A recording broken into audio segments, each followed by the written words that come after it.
Just fucking do it. Subscribe now. Sir, you talked previously about... Shut up! Well, I'll rip Cyclops in your head off and shit down your fucking neck, you weasels. Go ahead. Sir, at some point you talked about not feeling guilty about anything within your past. Huh? How does that come about as a mentality? It doesn't. I don't feel I didn't do anything wrong. Not necessarily about doing something wrong, but about decisions that... No, I never made a bad decision. I never made a decision to hurt anybody. Never. Have you never regretted not doing something? Yes. How do you get past that? Killing 4 or 5 people that I know. I have regrets about that. And I know how to do that. For those sorts of things, do they stay as things that resurface or... Oh, fuck no. Only when I see you cunts. I think, fuck. I should have killed that fucker. I should have done this. I should have done that. You just let them go otherwise? I mean, Bill, I tell you, Bill Gates is not sorry that he owns 40% of the patents for all the diseases we're going to have for the next 30 years. He doesn't feel bad about that. He's smart. I mean, Jeff Bezos doesn't feel bad about making his employees bring their own cereal to work. What world are you living in?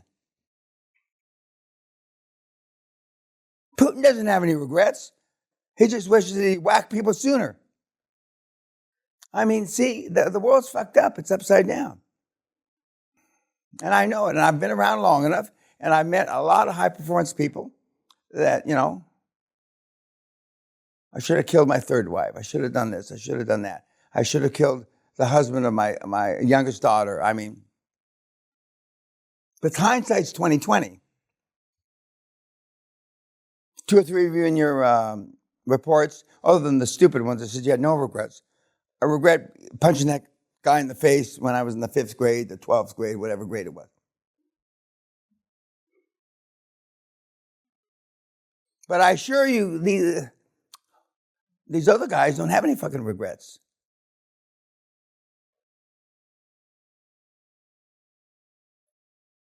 Guys, you're down the rabbit hole. Some of you will get out of the rabbit hole and some won't. And it's not problematic to me because in truth, your numbers can't affect me anymore. Unless somebody comes up with $1 trillion deal or something, which I realize the odds are against. It's not impossible, but the odds are against.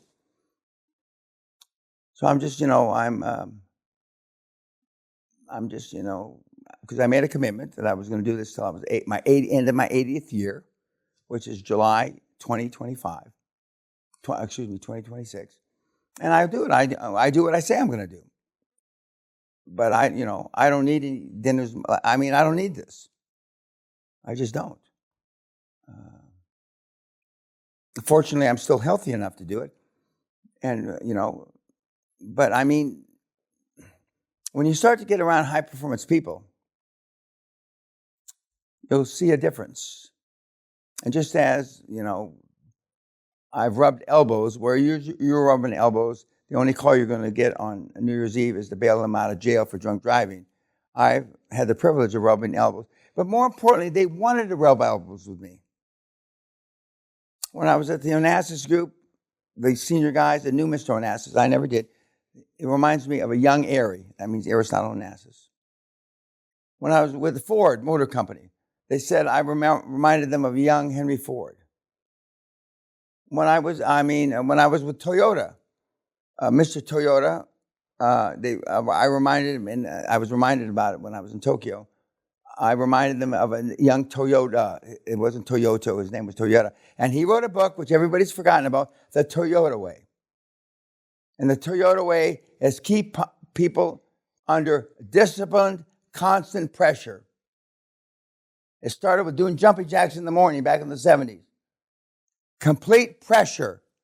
No choices. And now everybody's got a choice. Everybody thinks they're fucking entitled, even you fucking scumbags. The only part of entitlement you have is you were able to scrape enough money, steal, beg, borrow, kill to come here.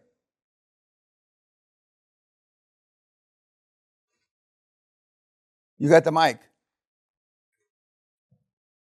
You're saying that all of our parents fucked us up. We're all here different ethnicities. How the fuck did all of our parents at the same time fucked us all up? Because it's a big problem around the world. Yeah, but I What mean, did they I stop don't doing? worry about it. I don't care. We're past redemption. Don't you get it?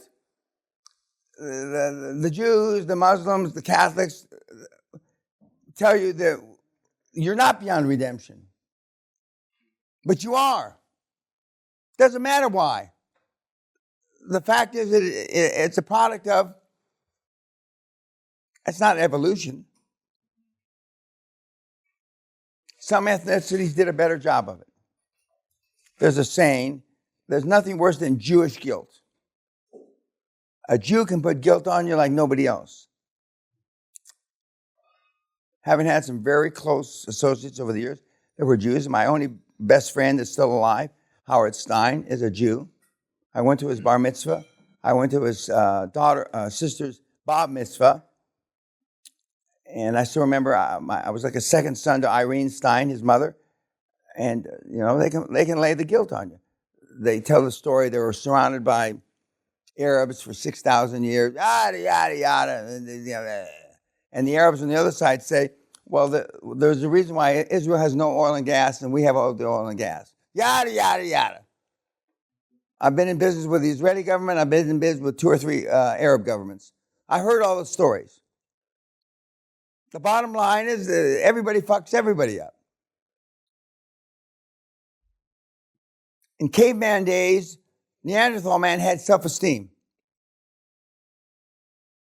In over 50, 60, 70,000 years, it has dissipated.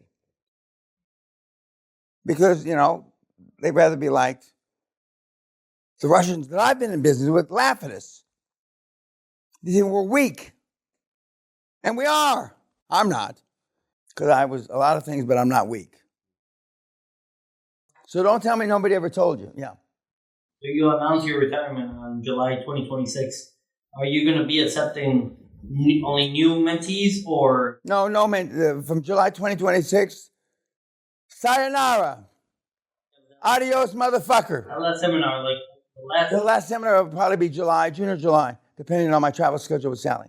It's whoever books it? Or? Well, I don't care. I don't care if anybody comes. I will have paid my dues. It's like I say, if there is a purgatory before you go to heaven, and I believe in that, I served 13 years in Asia. I've served hell on earth. China, the Philippines, India, which I don't consider Asia, India, Malaysia, Kuala Lumpur. I served my fucking time.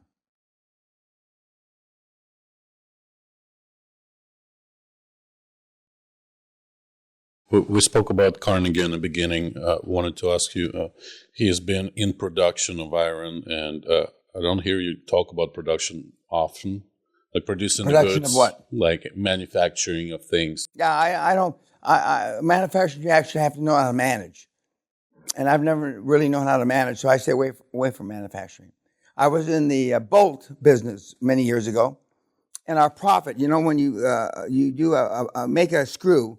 The lathe that goes around and our profit was the metal that took out of the end of the screw that was lying on the shop floor. Scrap. And you got to be too good a manager, and I'm not that good a manager. And so I've stayed away from manufacturing, and I would recommend you stay away from manufacturing. But I mean, the profit was on the floor. You mentioned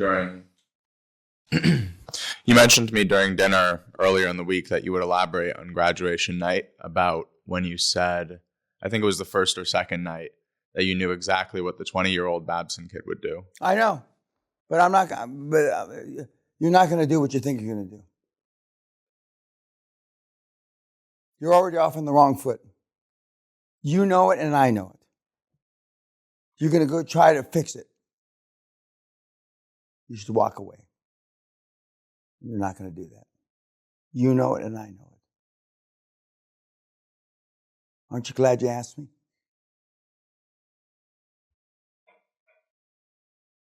Talk's cheap.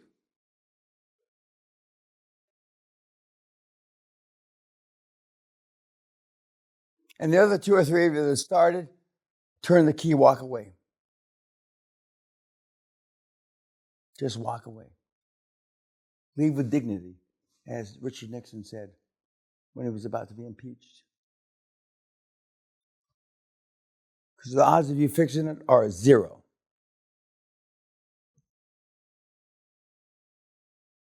Why does the Norwegian fund, sovereign fund, listen to me? Why did they spend 2.5 days here?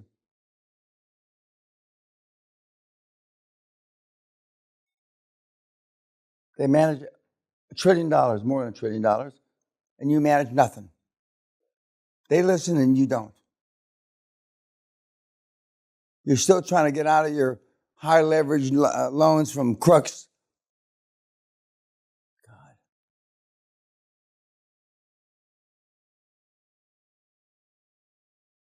Do we only have one Norwegian? The old man. Yeah. Why do they listen to me? And you can't. It's not that you won't, it's that you can't. Because you can't emotionally swallow the pill. It's not a cyanide pill. Some of you will consider it emotional cyanide, suicide, but it's not. Is there anyone at their level who advises them, or all the They decisions got are on everybody, them? Goldman Sachs, you name it. The International Monetary Fund, the World Bank, everybody and their dog advises them. And they spent 2.5 days here, and they spent 2 hours with Clinton, an hour and a half with Obama. And I told them exactly what they didn't want to hear. Yes. Well, I said I've only been asked one smart question in 30 years. I'm not going to repeat it. One guy in 30 years asked me a smart question about 2.5 years ago. One guy in 30 years. At that time it was 28.5 years, but it's now 30 years. One guy. And the old man from Norway, I'm not to rat on him. I can't phrase it exactly like you did, but most of the questions, if not all the questions they asked, were of no consequence. When we talked earlier? Yes. Most, if not all, of every question, every swinging dick in this room asked was of no consequence.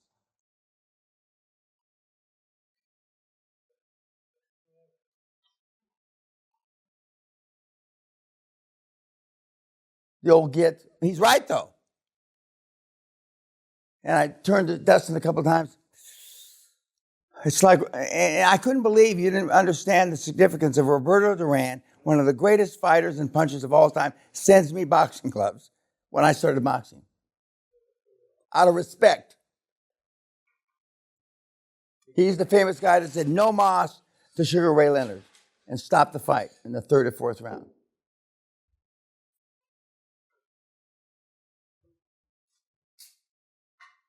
And he's not a great mind, he's a great human being.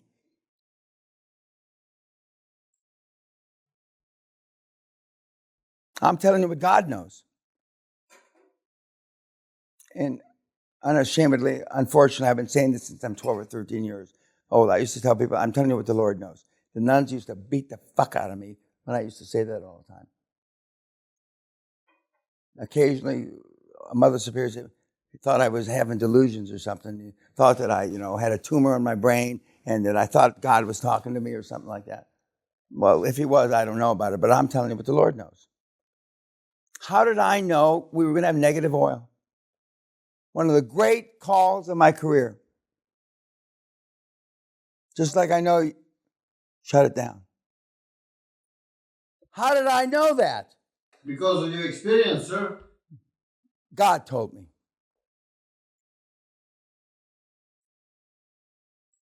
God told me. Not until I was about 25 or 30 did I realize how smart I was. Because I've been called dunce so many times, put in a closet, beaten by nuns and priests, beaten bloody. and Sister Superior of the Holy Family says, "We made mistakes, Mr. Peña." It was a 2,000-year learning curve. They got a whole line of shit to explain away their errors. It was a journey. Please, sister, don't say that to me. I'm going to still give you money, but please don't insult my intelligence. So they don't say that to me anymore.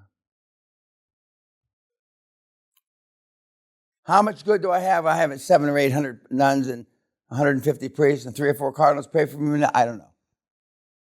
I have no idea if that does any good, but I know it's better than the opposite.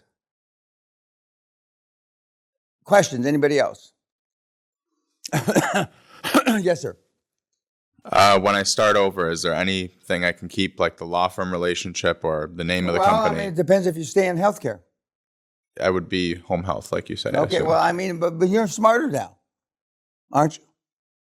You probably down deep inside, in the back of your Babson brain, well, fuck, now that I've heard him, I might be smarter than Peña now. So you may try to do something else. And I'm not laughing at you, but some of the guys that come out here that are really fucking delusional think that's fuck. You know, if I just twist this and turn this and blah, blah, this. And I don't care why you come up with the right ideas. I don't care why you take the right action. I don't care if you come because you think you're smarter than I am. I just want you to pull the trigger. And you may, some of the people that you think that are the best of your team will not like the fact that you changed your mind. You know that better than I don't know the guys or gals.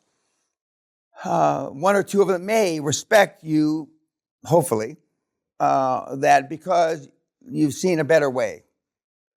It's hard to get people to change their attitude or mind when you're as young as you are, okay? But it's not impossible. But for the most part, most of the people in the room should just start from scratch again. There's always going to be a taste or some sort of aftermath or afterglow or a hangover from your first deal, or and apparently you got fairly far down the line. But it depends. I could not tell you whether you should keep the lawyers or the accountants or not. It depends how much work they've done. If they've done any meaningful work, then you should keep them, not to fuck them. If they're the right fit. Don't keep them just because they did work if they're the wrong fit. But if you've got the right engagement partner, then, do I don't like to see the honorable thing, but do the decent thing and stick with them. Now, I've had E&Y and PwC for accountants forever. I've had 2 or 3 of the same law firms forever. And I've had the same managing lawyer, Tim Harris is his name, for 41 years. He manages all my legal affairs around the world, lawsuits, etc. But it's hard to find good help. And it's hard, in my particular case, if Tim was sitting here, it's hard to find people that will put up consistently with Dan's bullshit because I demean people all the time. I'm hard. You fuck something up, normally you don't get a second chance. Normally you don't get a second chance. Occasionally, you get a second chance. But it's the same with mentees. I'm reducing my exposure with mentees, but I mean, I'm not a forgiving person. I'm just not. And now I'm at the halo of my career. The last thing I want is for one of you to tarnish my reputation after 50 years. That's the last thing. I won't allow that. So what about the LOIs that I have and the board members all gone? Or if some of them want to keep going? I don't want to see the LOIs. I don't want to see all that. But I mean, you've already set off on the wrong foot. I mean, you've already done a bunch of things, and you haven't told us all the things you've done. I don't want to know all the things. But it's easier to start from scratch.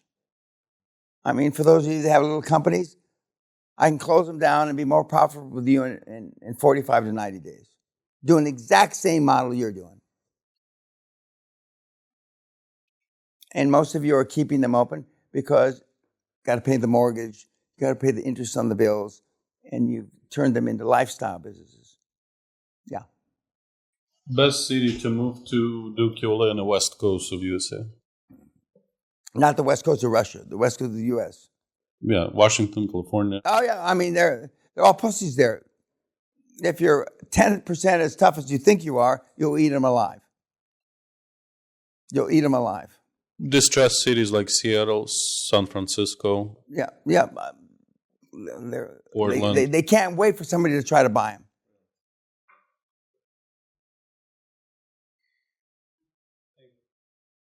them.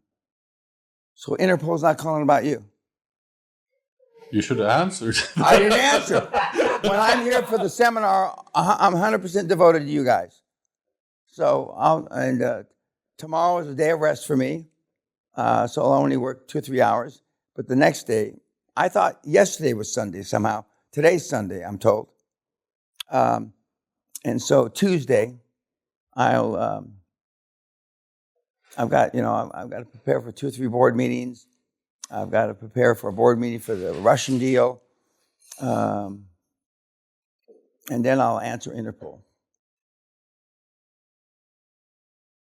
Don't tell us what your airline tickets are. I mean, I don't know where he went, how he got there. He wasn't here. No, I won't lie about that.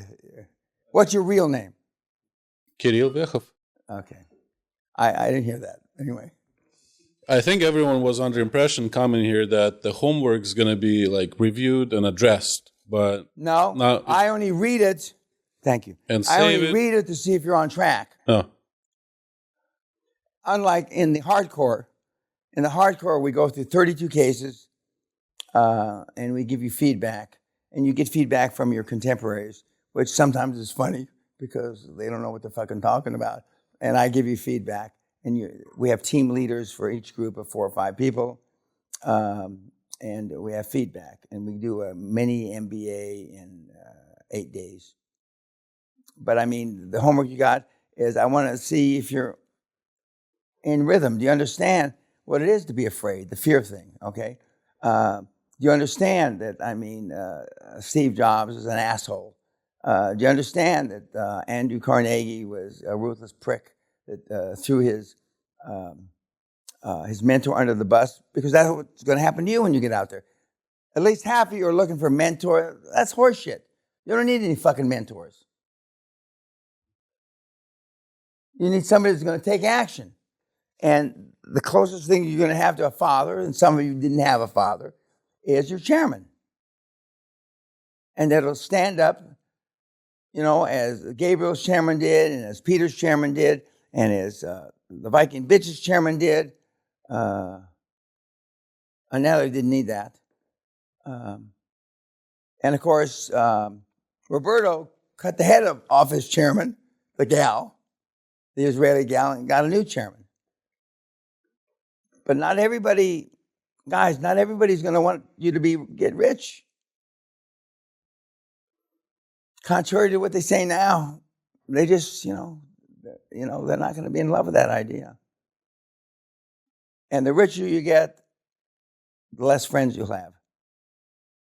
And the richer you get, the less acquaintances you'll have. And the richer you get, the less invitations you're going to get. Unless it's a charity trying to suck money out of you. My charitable invitations are, I stopped counting, I think in 2015-16. I got invited to everything. From the White House, when they had us fill $500,000 seats for Trump towards the end of his thing, who did they call? They only called one person, me.